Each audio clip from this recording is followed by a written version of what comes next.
And gentlemen, welcome back. Hope you enjoyed your little snack. I particularly thought the durum was very good. We're keeping the discussion now. It's going to be called Decolonial Voice. This is session 1 of Decolonial Voice. This is a format that foregrounds individual and scholarly voices. So the session asks what decolonization means when it moves beyond the political and institutional. Those are probably the two most obvious forms where you see the colonial attitude. When I joined my first major Western broadcasting organization, I walked into the sports room of that organization, and they immediately said to me, "You can work on the NBA." So why? Yeah, it's obvious, right? I said, "I don't know that much about the NBA." So, this is about the realm of sound, identity, and one's inner life, from music as a spiritual act of resistance to the colonial legacies that are embedded in psychiatric practice. And we have two really interesting psychiatric analyses of the issue that we're discussing. These presentations will trace how colonial power shapes not only what we know, but how we feel, how we heal, and how we even create. So our first talk will be moderated by my colleague, a journalist and presenter from TRT World. Please welcome Elif Bereketli. And actually, I wish I was doing Elif's job, because joining Elif on stage is none other than, and you can't just say his name, you have to say the definite article, because there's only one, the Yusuf Islam. Sir, please come to the stage. Singer, songwriter, musician, Yusuf Islam will present music and decolonization. He will draw, of course, from his own remarkable journey, from that global pop icon that was Cat Stevens, who's still there somewhere, now Yusuf Islam, to reflect on how the modern music industry disconnects art from spirituality, from morality, and even from human responsibility, to how sound can be reclaimed as a means of remembrance, education, and ethical expression. Over to you. Thank you so much, Adnan, for this great introduction. Welcome, everyone. I'm Elif Bereketli. I'm a journalist and presenter with TRT World. Welcome to Decolonial Voice 1. Now, in this session, we're stepping away from institutions and politics for a little and moving towards something more inward, because colonialism reshaped our inner worlds as well. What people learned to value, how they saw themselves, what they understood about themselves, and what music they listened to. So people were often, during the colonial era, asked to translate their identities and cultures into forms that dominant powers would recognize and accept. So decolonization, at its deepest level, is also a cultural and spiritual journey. Music is never only entertainment. It carries memory, it carries spirit, ways of seeing the world. Now, so decolonizing music is not only about representation either. It's also about recovering cultural and spiritual voices that were asked to speak through someone else's language of value. And when we speak of decolonizing music, only a few artists have reflected on that journey more deeply than Yusuf Islam. Sir, I'm honored to be in your presence. Thank you so much for joining us today. Thank you. Now, obviously, your musical life has been a remarkable spiritual journey. I want to dive deeper into the complexities of colonization and music, but I want to begin somewhere more personal than that. When you hear the phrase decolonizing music, what does it mean to you in the light of your own musical artistic journey? Assalamu alaikum. First of all, the subject is very crucial, to our understanding of where we are and how we got here.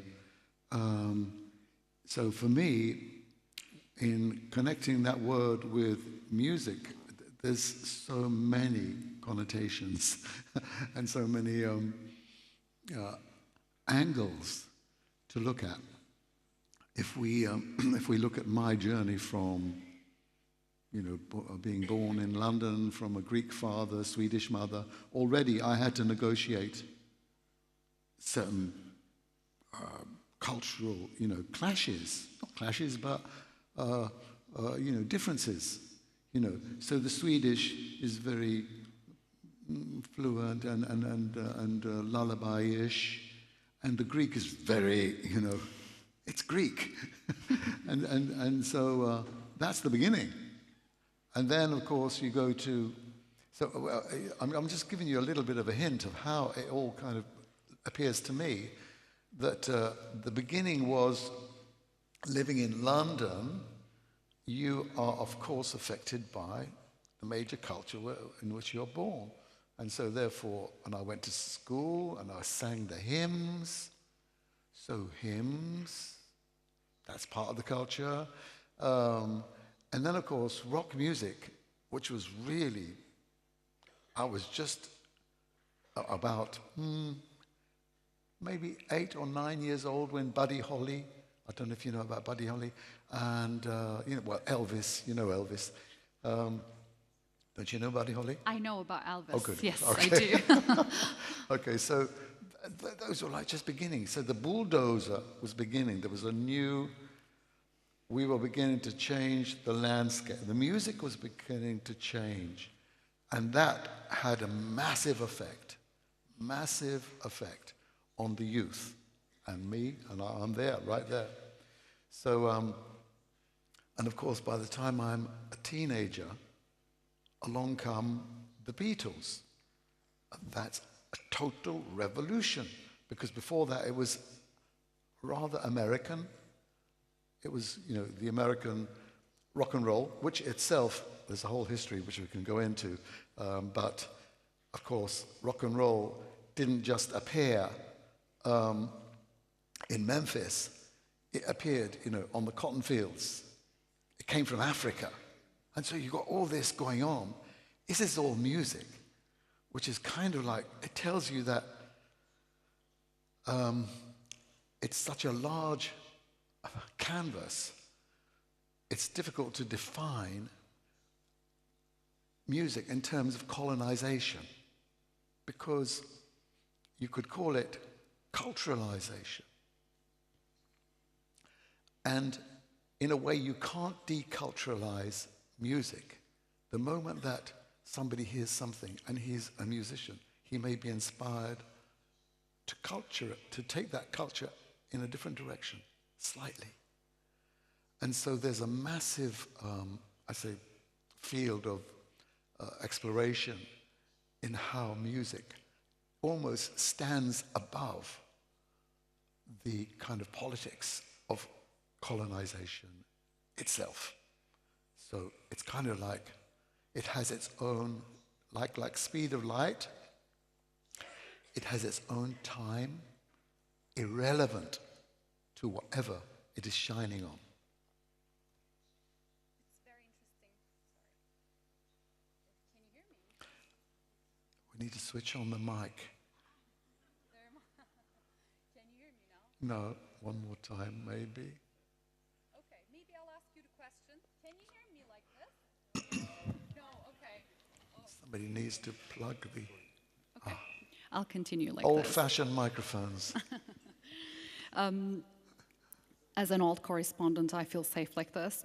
So, it's very interesting that you made that distinction between the power of music, how strong it is, how powerful it is, and how it can really do so much for our spirits, and nothing really can stand in the way. But there is the music industry. So music versus music industry is sort of how you can see it too. So I wanted to go back to your London years and you entering a music industry shaped by Western standards, to be fair. When did you first realize that there was a tension between what you really wanted to do and what the music industry wanted from you, and what they found marketable and universal? And was there ever a tension that you had to go through like that? I wonder why it ends up that a good piece of music, which we kind of get used to in musical terms, is like 3 minutes long. 3 minutes long. Okay, so you go back a little bit to the era of the classical composers, and you've got a 20 minutes of music. But we were brought up with this 3-minute thing, or 2 minutes even, very early on. And so when it comes to the first stage was to get a hit record. And so I was already inspired by listening to music, and I started writing my own music. And then you have the business, and that's where you enter into the area of the colonels or the generals who are in charge of the music business. And you've got to find a way of piercing that. So that was a massive battle to begin with. And so you can see that the controls of music itself are to be considered as the colonialists. They are the ones that say, yes, no, no, yes.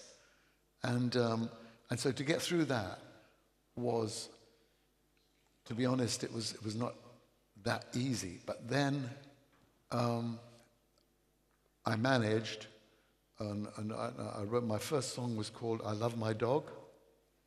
So my name is Cat Stevens, and I sing a song called I Love My Dog. That's my first love song. So, I mean, you can get the idea. I needed to break through very desperately, and I did. So now I'm part of the pop parade. I'm part of the system.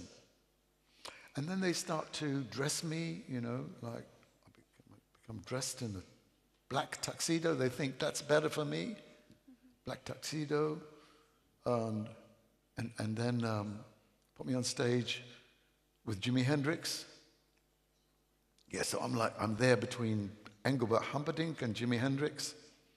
So, I mean, this is like cultural confusion. But it made sense because we all had hit records, little 3-minute songs which were bouncing up the charts. So it was good. But then they wanted another hit record, 3 minutes. So you're starting to fit into a kind of a conveyor belt, yeah? And that's like, so I'm giving you a bit of a history of the pop music business, which I think is maybe interesting for this. Absolutely. Good. Okay. So, and then the exhaustion of trying to maintain your position within the machine. And I wrote a song once called I Never Wanted to Be a Star. I never wanted to be a star. And in there, I said, I'm not going to be in that machine any longer. But that was a long time after. But it is like a machine. And so it drove me down until I became incredibly weak and drained of all my inspiration. It was now a business. And that's where I became ill.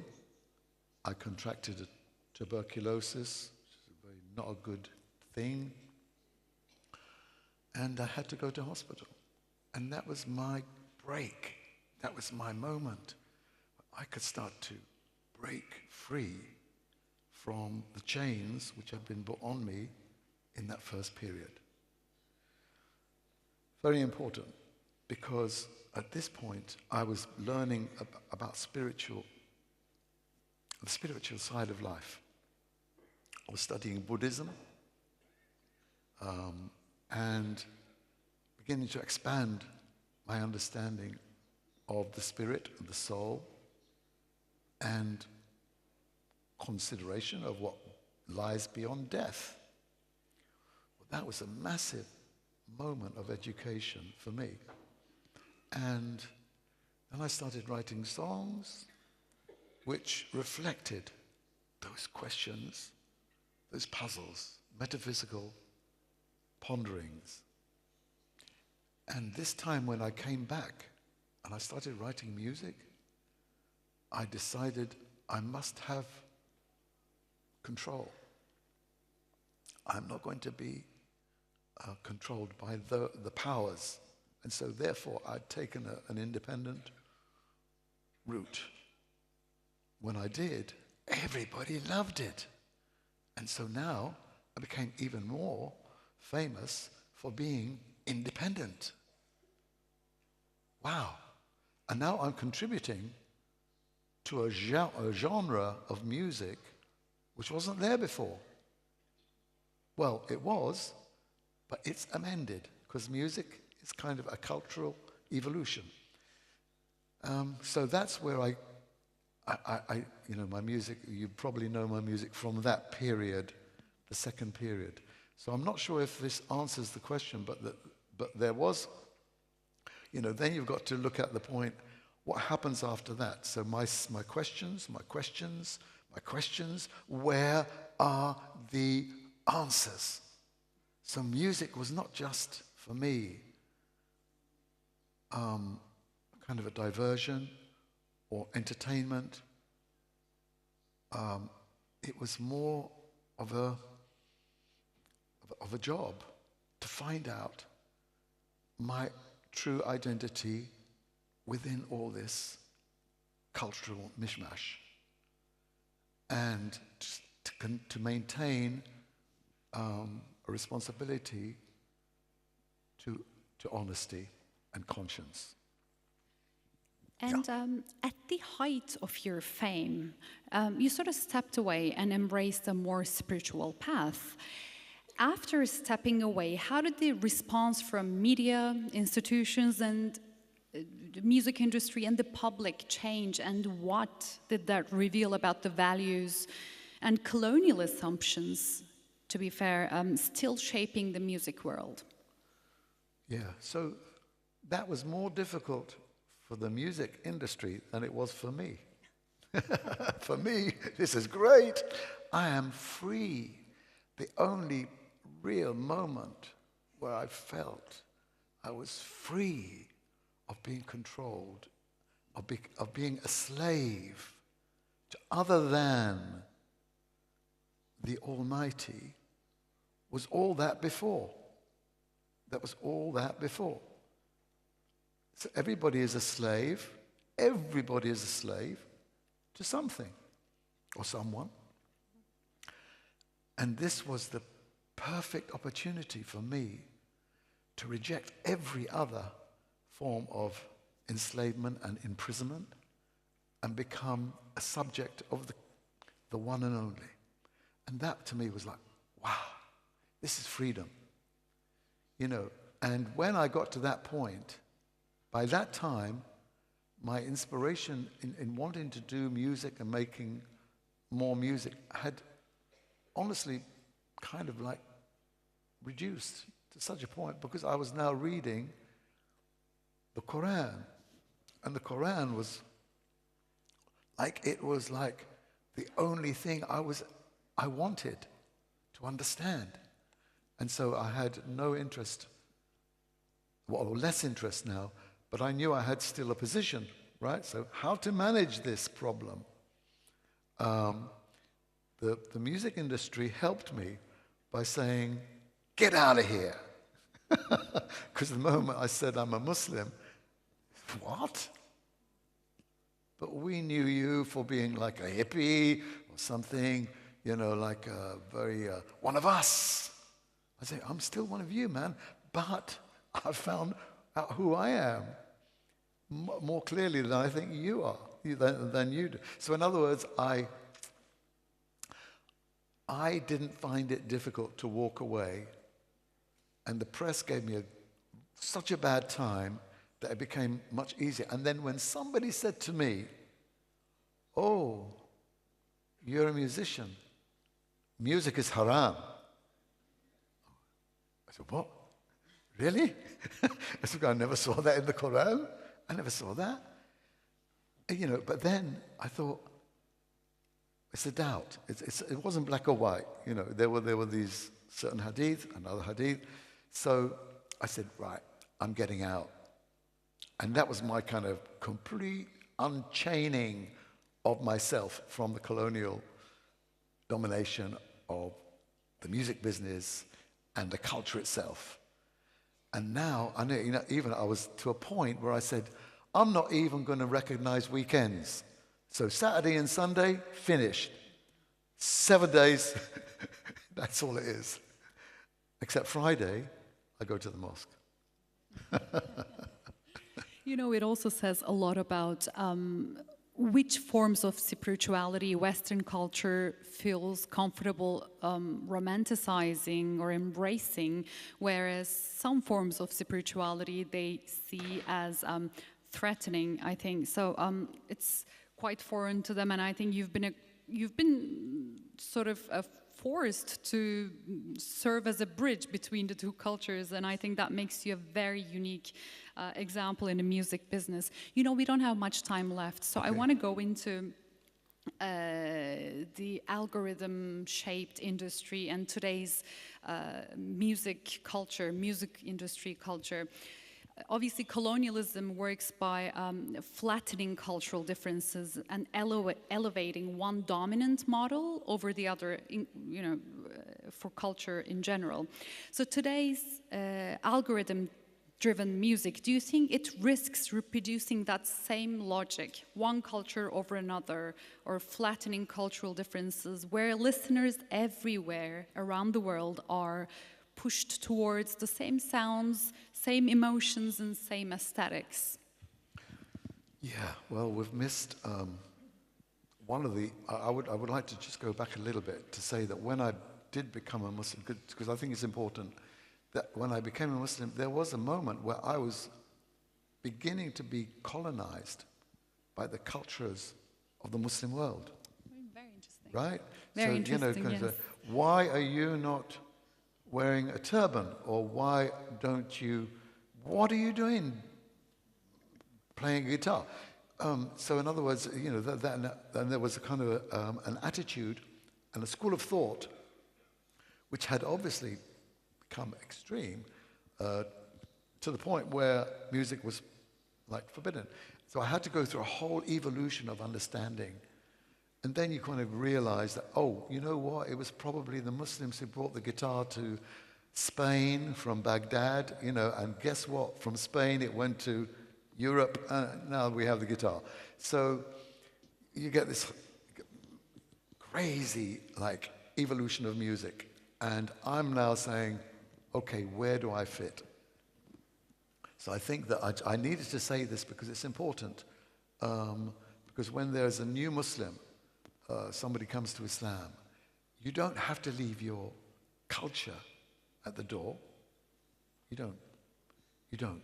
But there is a certain amount that you have to learn about how to then manage your aspirations with the core of Islamic values.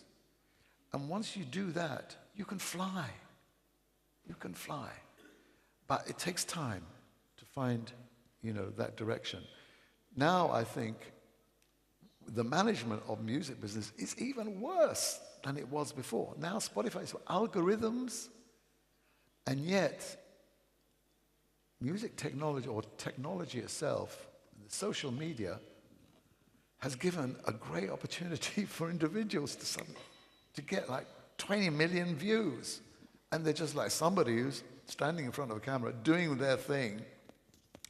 So I think Allah provides a means once there is purpose to someone's life and they want something to happen. Inshallah, it can happen. But you must know where you're going and what your purpose in doing that thing is. If it's just to compete in the music business, leave it to Taylor Swift. Do you listen to Taylor Swift? No. No, you don't. I'm not surprised, am I? I am assuming that a lot of people here watching us, listening to us, the audience in the room, not many of them are musicians. So for us ordinary listeners like me and the people in this room, how can we make the act of listening decolonized? Is there a way to do this? That's a good question, and I think that, you know, everybody has a kind of resonance with something. You know, when I was in my no music zone, no music zone, and I was not listening to music, and then Bosnia happened, and then I started working, you know, doing some relief work there, and then I heard these songs, which like woke something in me, so strong. And I think it was because there was the Balkan, you know, because my father's Greek, so I had that kind of in my nature, and it just woke something in me. And so there is a kind of music which can wake somebody up. But what we want is to wake them up to enlightenment, not to enslave them to buy another record. And it goes against the grain, but you cannot stop music from having an effect on our lives. The words have always been important to me, and you know, that's where we get into translations. And I'm not sure where that's going, but you know, I'm hoping that you get the message. But ultimately, the purity of, there's no end of creativity possible. Yeah? There's a verse of the Quran says, وَلَوْ أَنَّمَا فِي الْأَرْضِ مِنْ شَجَرَةٍ أَقْلَامٌ. And if all the trees on the earth were pens, and if all the seas were ink 7 times, you would never exhaust the words of your Lord. In other words, there's so much exploring to do. And I hope everyone gets wakened up to that. That's great. Yeah, give it up for Yusuf Islam. You've had your periods, you call it the no music zone? Is that what you call it? Okay. Your no music zone, obviously the height of your fame, and then your comeback. I wonder, across your journey through all these periods, what has remained your inner anchor? What kept you connected to meaning through all those noise and change, really? Kind of woke up. Waking up is a good metaphor. Because, you know, sometimes we can be put to sleep through many means, distractions, work, even family. You know, you get lost, and you have to find out what you were meant to do. They call it, you know, self-realization. Ultimately, when I picked up a guitar, my son brought the guitar back in the house, I realized it's what I have to do, because I do it, and Allah has given me this ability. So everybody's been given some talent, and that's what the transaction of life is all about. We all do different things and serve each other. And so, you know, so for me, it was like, that's where the spark remains. But then when we look at the television, and we see the news, and we see how the news has become entertainment, you just want to escape from that. And 100%, it's not normal to see the news 24/7, and you're looking at everything bad that's going on in the world. My God, how can we sustain this? And so the whole industry of communication and news making belong to TRT. So, you know, it's a job. We have to really reconsider. And I know I'm in the music field, but this is the area which is really critical, really critical. And we should be working towards a new form of what we call conveying what is true and what is false. Well, I think we need to wrap up very soon. If there's anything you want to add, I'll ask one last question. Okay. Is there any new generation artist you discovered recently and you really love listening? Surprise us if you can. Well, not Taylor Swift, we to know be honest, that. no. I'm watching some of these, they jump on my phone, so the algorithms are obviously they know what I'm looking for, you know. And I get these great nasheeds, some of the words which some of these young musicians or artists are coming up with are beautiful, beautiful. And so I see endless possibilities from new talent using the window which have been provided, but I can't say I can point out one in particular. All right. Well, I think that wraps it up. Thank you so much for being with us and sharing your story so generously with us. I think your story is, once again, a reminder that music is not simply something we consume. It creates meaning. It is an anchor to our identities and spiritualities. So thanks so much for being a testament to that. And please give it up for the great Yusuf Islam here. Thank you.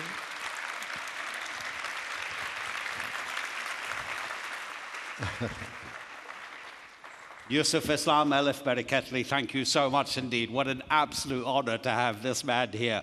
Quite incredible. I'm going to talk to you for 1 minute because the two gentlemen, the professors who are coming next, one of them said, can you just give me a chance to meet Yusuf Islam and talk to him?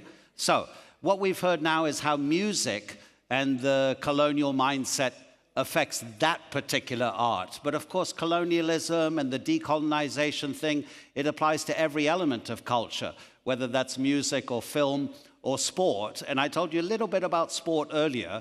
I started my career in news, and then I went to sport, and then I'm now back in news. But when I was in sport, I made documentaries about how football affects the culture and identity of a country. And I thought one particularly interesting observation came from a Dutch professor who said, Adnan, you remember in the 15th century, 16th century, when the Dutch ruled the waves, we were colonizing the world, the word that we used was gidsslong. Gidsslong means guiding light. And the Dutch were convinced that they knew the right way to live and that they were bringing their way of living, the right way, to their colonies. And then that translated into football, of those great teams from the 1970s with Johan Cruyff and Neskens and all of them. When they lost a match, they never lost to a better team because they had the gidsslong, they had the guiding light about the best way to play football. They would only ever lose to powerful teams, so they felt morally superior. Many years later, I met a cricketer from the West Indies. And of course, cricket is a very colonial sport, taken by the British to their former colonies. Before I even put the microphone to Colin Croft's mouth, he said, Adnan, England is the team we want to beat more than anybody. I said, why? He said, what do you think why? Of course, Pakistan, India, West Indies, Australia, all of them, they want to beat England more than any other team. Okay, so you've had your meeting with the great Yusuf Islam. So please, ladies and gentlemen, let me please welcome the two professors. Then I'll explain what they're here to do. Professor Kemal Sayar and Professor Sushrut Jadhav. Thank you very much indeed. Gentlemen, you are here because psychiatric schools have played a significant role in the history of colonization. In this respect, the decolonization of psychiatry is of great importance for the decolonization of the human being.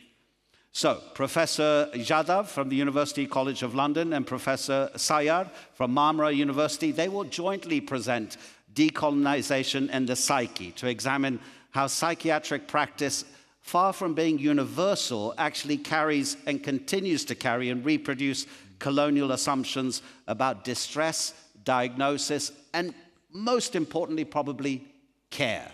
Gentlemen, over to you. Thank you very much. Good evening, everybody. We are going to share the stage with my beloved friend, Sushrut, and I'm going to have the first talk for 10 minutes, and as part of our love of our guests, you're going to have 15 minutes more. And if we, at the end, have some time, we are going to have a conversation together.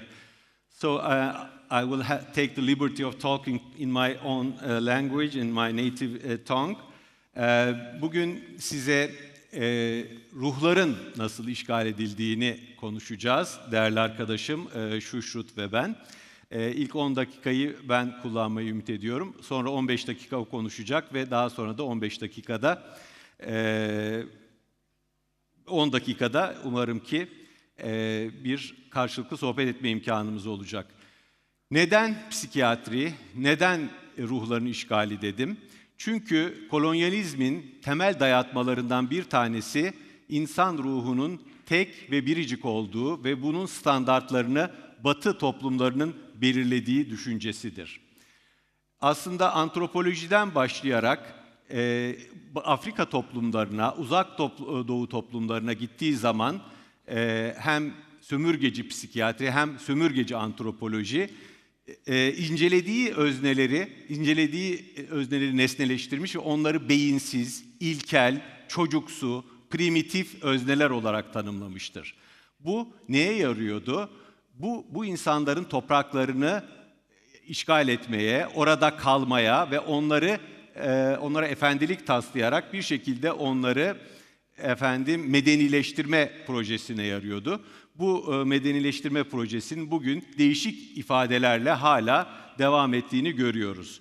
Batı psikiyatrisinin evrensel olduğu yönündeki önerme, seküler, rasyonel, bireyci öznenin aslında dünyanın her tarafında aynı olduğu ve ruh sağlığı anlayışının tamamen bunun üzerine şekillenebileceği önermesine dayalıdır.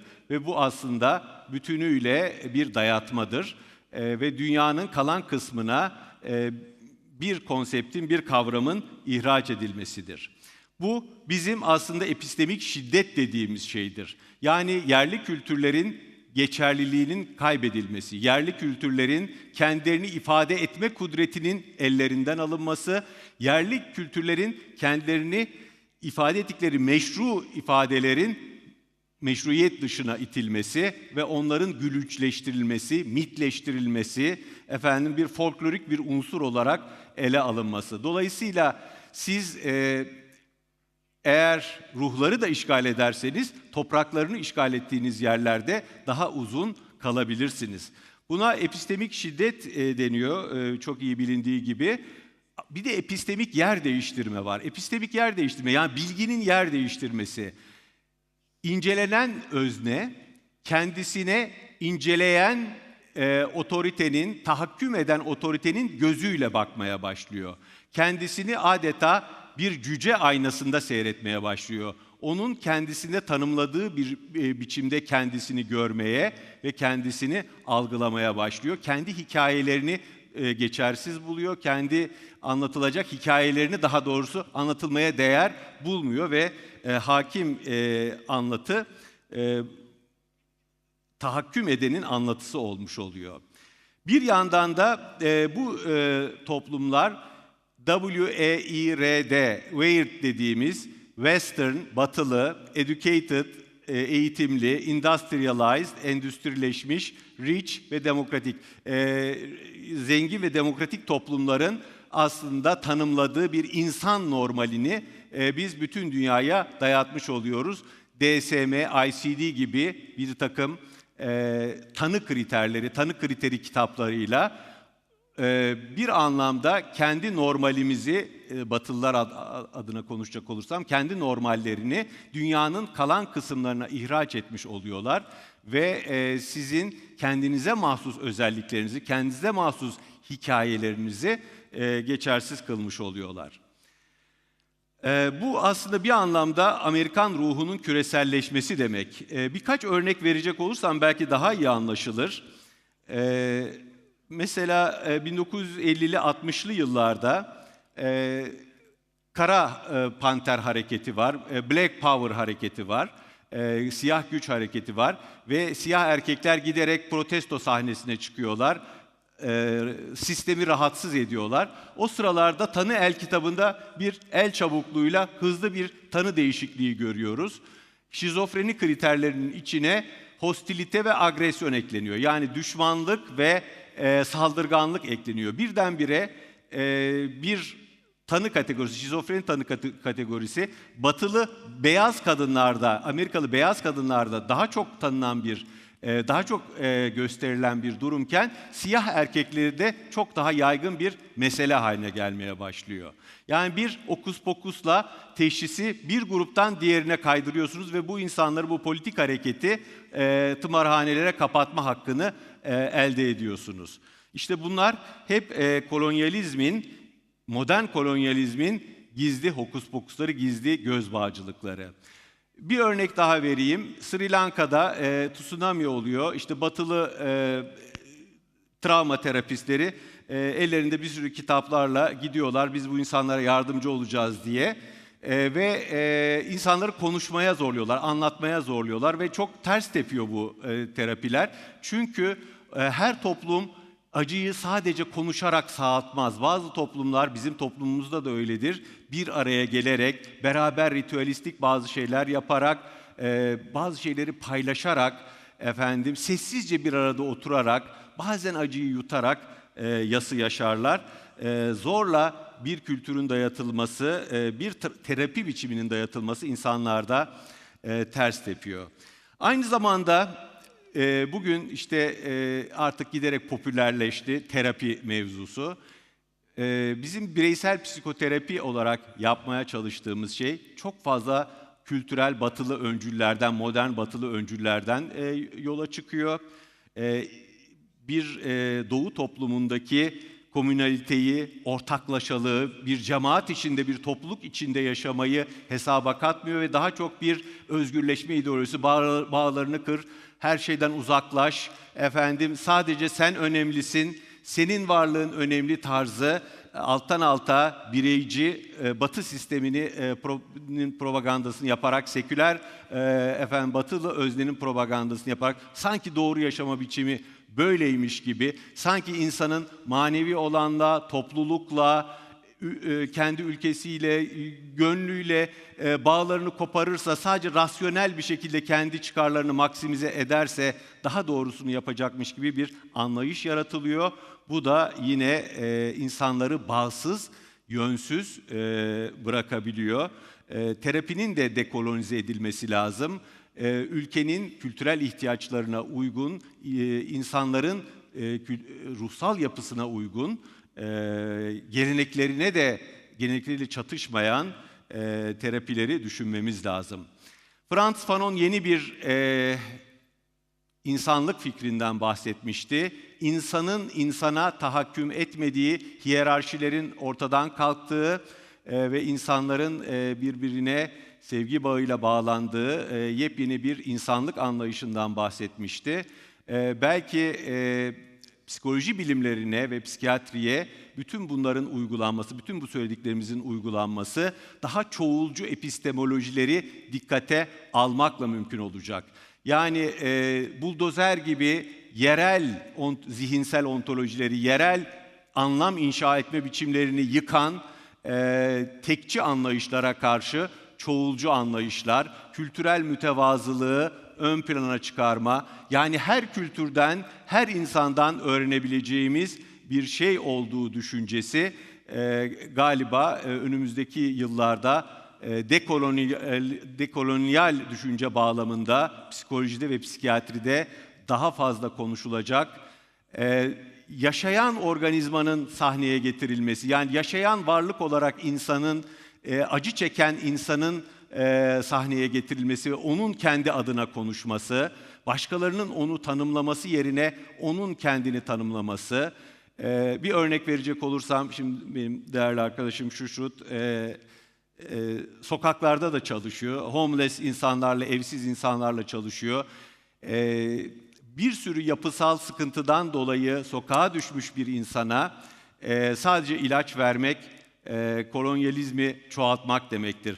Batılı o bireyci aklı çoğaltmak demektir. Halbuki onu oraya düşüren sebepleri irdeleyip yapısal sebeplere işaret ettiğimiz zaman psikoloji daha özgürleştirici bir içerik kazanmış olur ve yaşanan problemlere de değer.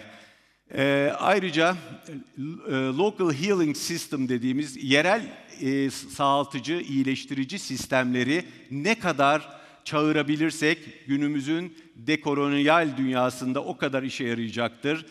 Batılı bilme biçimi, batılı epistemoloji bilme biçimlerinden sadece bir tanesidir. Bunun yanında dünyayı bilmeye yarayan sayısız epistemoloji vardır. Bunları yeri geldiğinde yardıma çağırmalıyız. Bugün psikiyatrinin içinde çok güzel tartışmalar oluyor.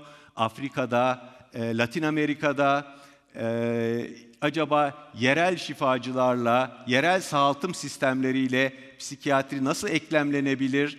Sadece bireyci bir dayatma yerine daha topluluğu eksen alan ve kültürü eksen alan ve bazen de maneviyatı da eksen alan bir yaklaşım biçimini nasıl geliştirebiliriz diye soruluyor.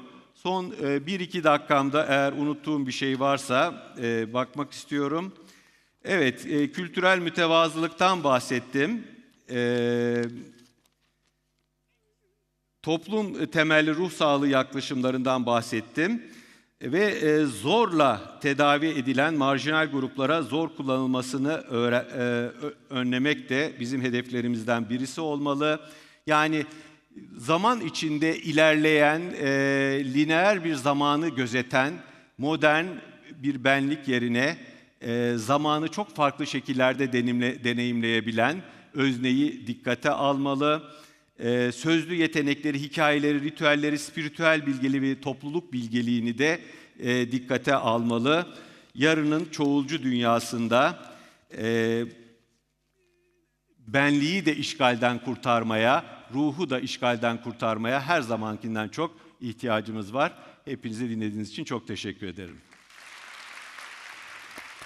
Your turn. Pointer. Oh.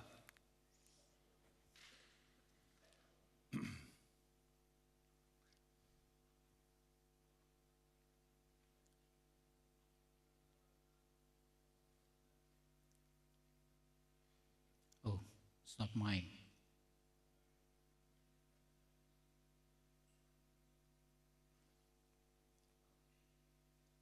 It's not yours? No.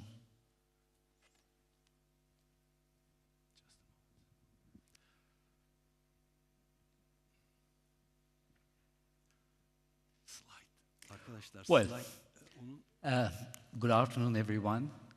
I wish to begin with my deep appreciation and thanks to the warmth, the hospitality, and the welcoming I have received from yourselves, and in particular, the committee of the Decolonization Forum. Thank you very much for that, and I'm deeply grateful and humbled to be here. I think it's so important that we... No. We're talking about, I'm not an Olympiad. Before I start with limitations of time, I think in social sciences, it's important to declare one's positionality. Who are you, who am I, and what am I doing here? And that might help you appreciate why I'm saying what I'm doing, and it also helps you understand perhaps the limitations and the lens through which I'm having to speak.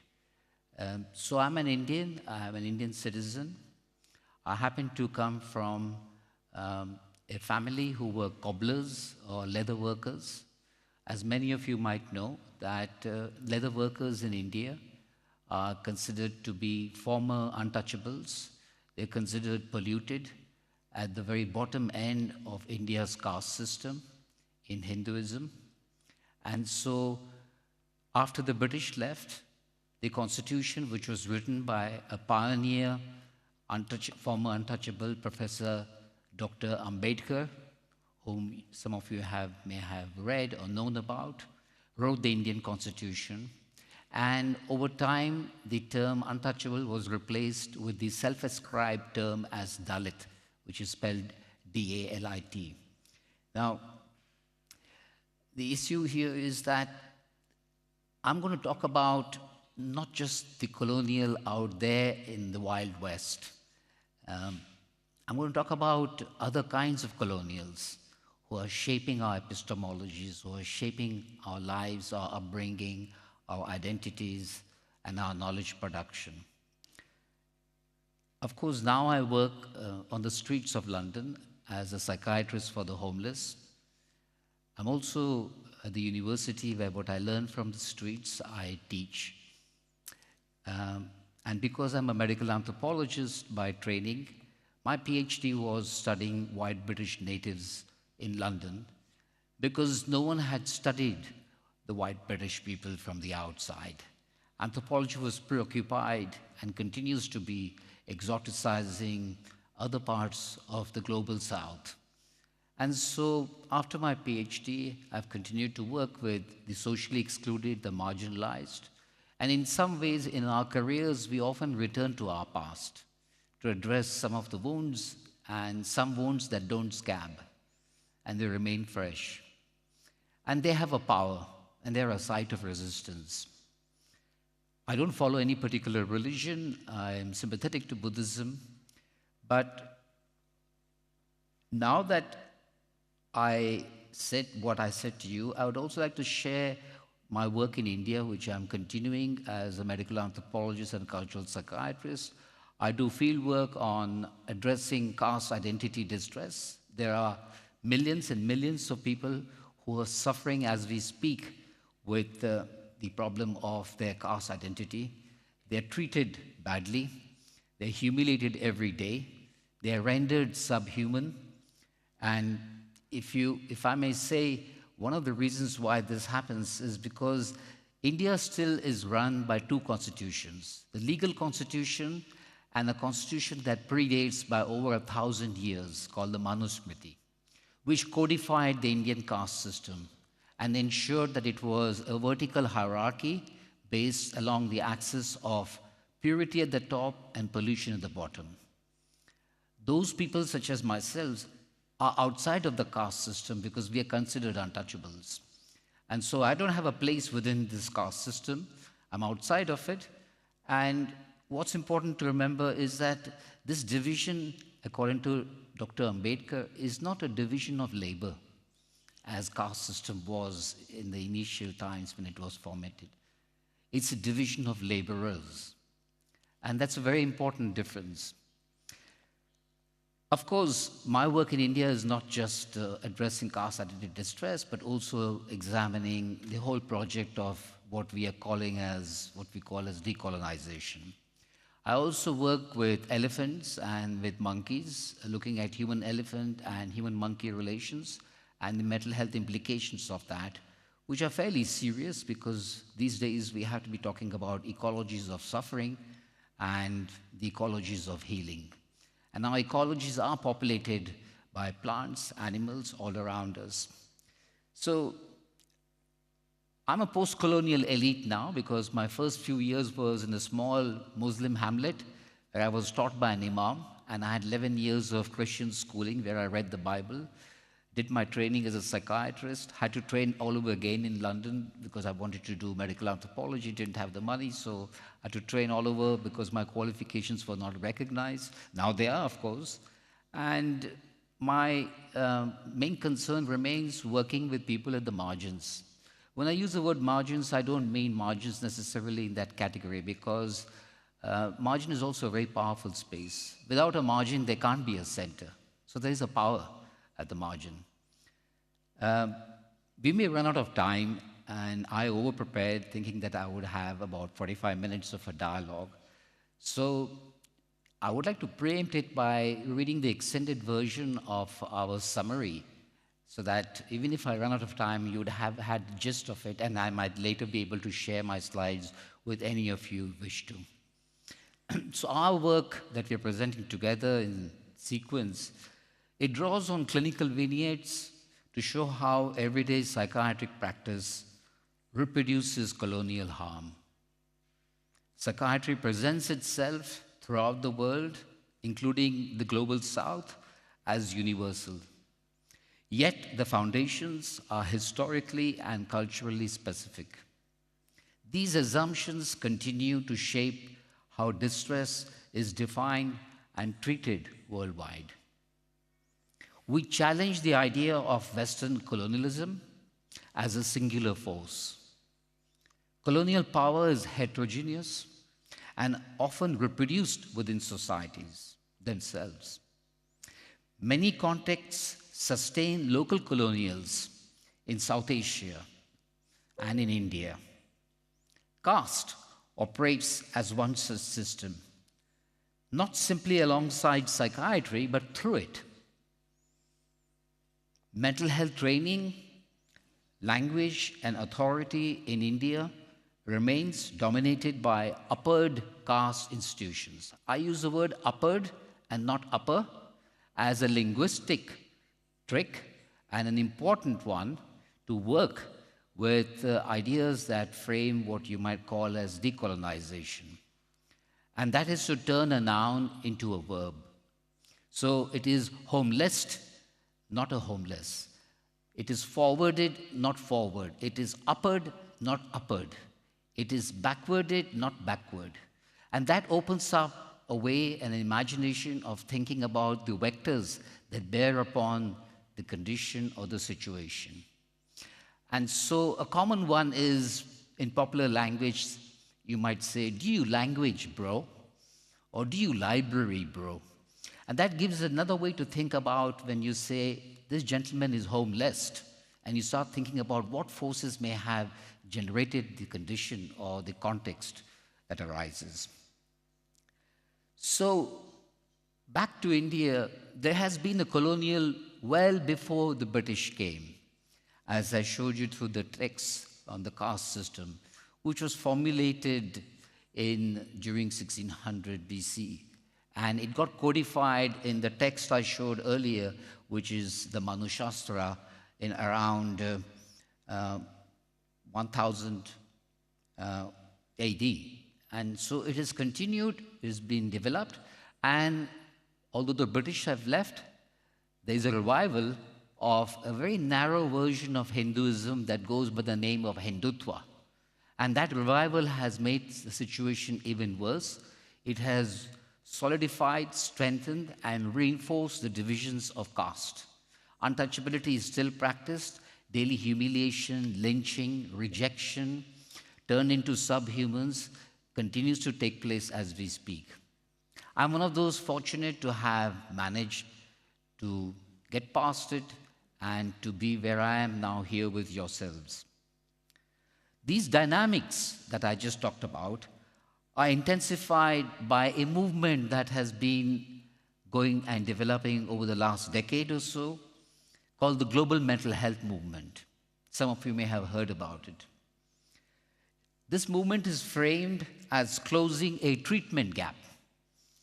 And the global health movement standardizes and exports Euro-American models at scale, often bypassing questions of context.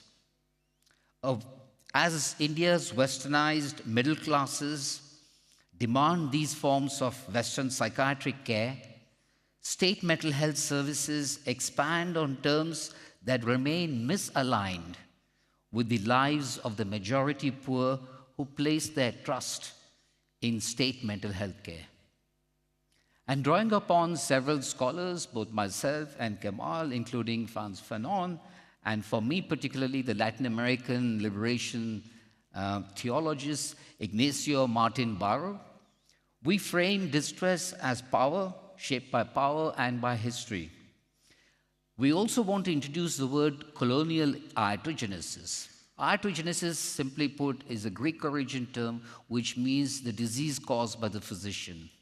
Colonial iatrogenesis is a term of the harm that is caused by the powers of the colonial, and the colonial is not a homogeneous category here, and I'm not referring to the Wild West, but to the local colonials within India itself.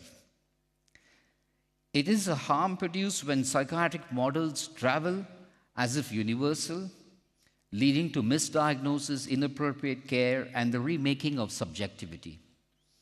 We argue for a rebellion within the clinic, and this proposed clinic can only be sustained, in our view, if it is aligned with local social justice movements, or else the clinic won't survive. Early attempts to build radical alternatives in psychiatry have repeatedly failed, not for lack of insight and reflection, but due to weak institutional support to allow for radical training, funding, and policy. As a result, we argue that calls to decolonize mental health risk remaining rhetorical. Without structural change, global mental health extends colonial logic under a humanitarian banner. Psychiatry does not need reform. It needs to be remade from within the social worlds it claims to serve. Finally, I propose the orthogonal term uncolonizing, as opposed to colonizing and decolonizing. Uncolonizing, I argue, helps me reverse the gaze back onto the oppressor and the colonials. Now, that's a new project, and that requires a sustained collaborative effort across those of us comrades who are keen to not get stuck in this big trap of being decolonizing and trying to decolonize, because the question is, what do you do as a clinician in terms of decolonization? I'll quickly run past a few examples of how this causes harm.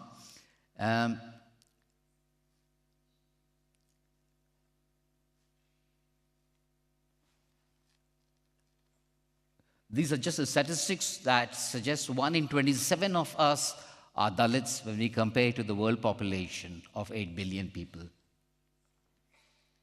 Now, this is a case note about a Adivasi man who was living in the northeastern forest of India, and this gentleman was attacked by an elephant. His house was destroyed. About 5.5 months later, his mother took him to the local psychiatric hospital because he started getting suspicious. He was a truck driver. He lost his truck driving license because when the elephant attacked at night, the oil lantern fell over, and within minutes, the entire hut was set ablaze, and his paper-cut truck driving license got burnt. Now, in India, when you are formally illiterate and you don't have power and access and social capital, it is very difficult to get back a truck license. And so he kept repeating, I want to get a job as a truck driver. He kept repeating that all of the time, but he also got suspicious of his wife. He thought she was having an affair. He smashed the family bicycle, which is the only form of transport in those parts of the world. Incidentally, bicycles are no longer advertised on television anywhere else, but that is the form of transport there. Ramu goes over to the hospital, and this is what happens to the records. What you might see here is the psychiatrist. I tracked down his notes.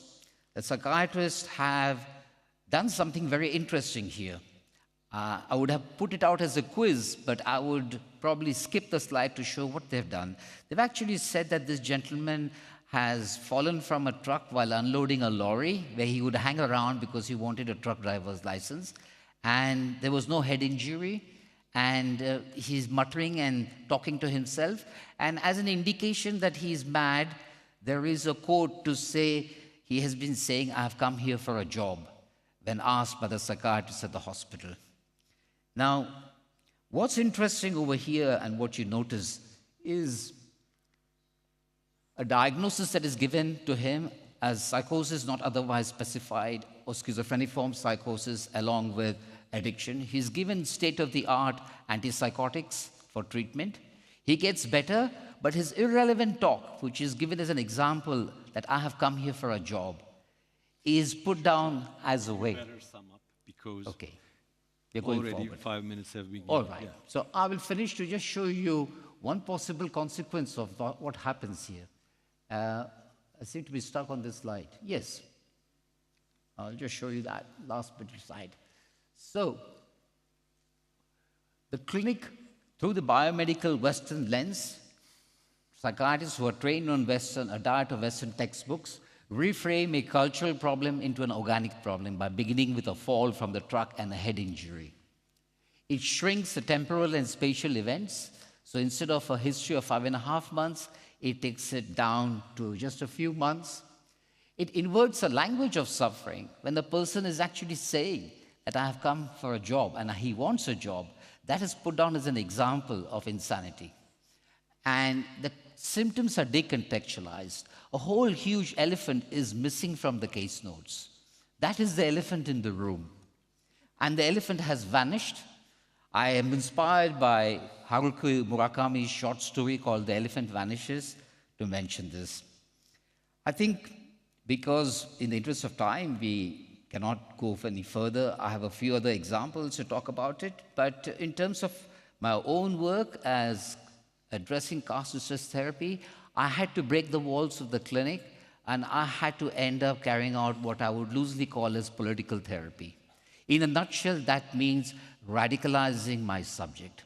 Now, when I use the word radicalizing, it is not to be taken as the way radicalization is being sadly framed within Europe and Euro-American societies. I'm talking about a radicalization in a very positive sense, to generate a new consciousness, to awaken, and to bring these people together to form a collective consciousness. And they, in turn, become ambassadors to be able to talk about how they might be able to retrieve their identity and to stand up, regain their self-esteem, their dignity.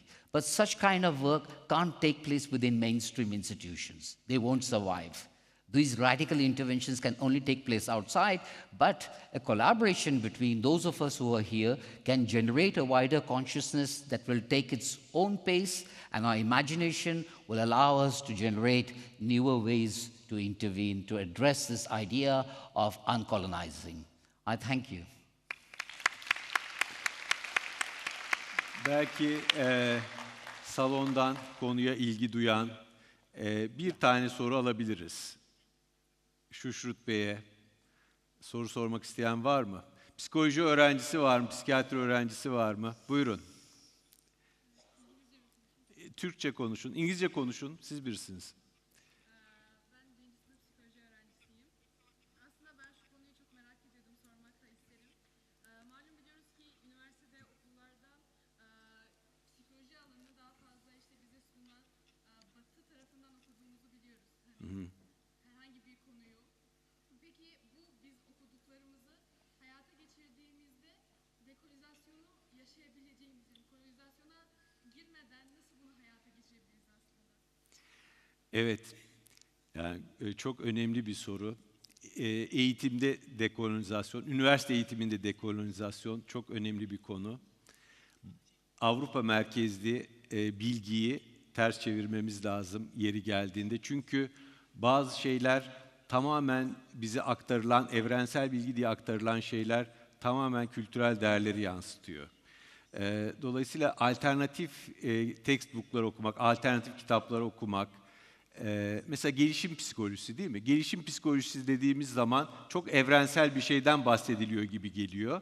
Fakat tamamen batılı kavramları ve hatta Judeo-Hristiyan geleneği, Yahudi-Hristiyan geleneğinin bazı temel anlatılarını bilimsel kılıfa uydurmuş bir bilim dalıyla karşılaşıyorsunuz. Her zaman değil, yer yer. Dolayısıyla uyanık bir zihinle iyi elemek lazım. Ne kültüreldir, ne evrenseldir, ne bana aktarılan hangi kısmı daha eleştiriye tabi tutmalıyım, hangi kısım daha bütün insanlıkta geçerli olabilecek bir şey. Bunun için de herhalde çok dikkatli olmak, çok okumak lazım. Teşekkürler. She asks, probably you can give few words about how we can decolonize psychology training. I think there are several ways this can be done. The most important thing is we have to find a way to decolonize ourselves. We have internalized the oppressor, deeply internalized the oppressor. And that requires first a dialogue with the oppressor within us. Only then can we find, through our imagination, a way to be able to address this whole project of decolonization. I'm not saying this is the only way, but this is an important way, and this is how I began, and which is why I put forward the idea of uncolonizing and turn the gaze back on the colonizer, rather than just singularly getting stuck into this dual trap of the colonizer and the decolonizer. But there is a possibility of radical training. There's a possibility of new textbooks, new publishers, new journals. There's a possibility of interventions that are locally rooted, that people themselves will tell you. We ask the people. The problem with the decolonizing vocabulary is that the colonials are waiting locally in each part of the world to move into that space called the decolonized space. And they're the new colonizers.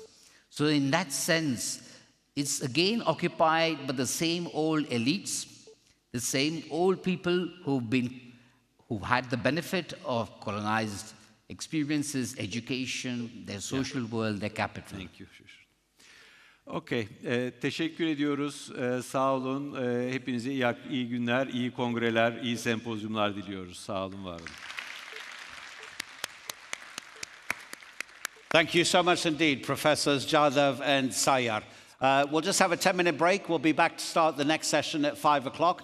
And because the tagline of the World Decolonization Forum is there's more than one story, please stand up. Don't worry, I'll tell you the story as you're leaving the room. I'm 18 years old. I'm at a very exclusive boarding school in England. I'm doing my French A-level exams to enter university. My teacher writes my report and says because English is not Adnan's first language, he struggles also with French. Did he even ask me? I've been speaking English since I was 2 years old. So why did he think English was not my first language?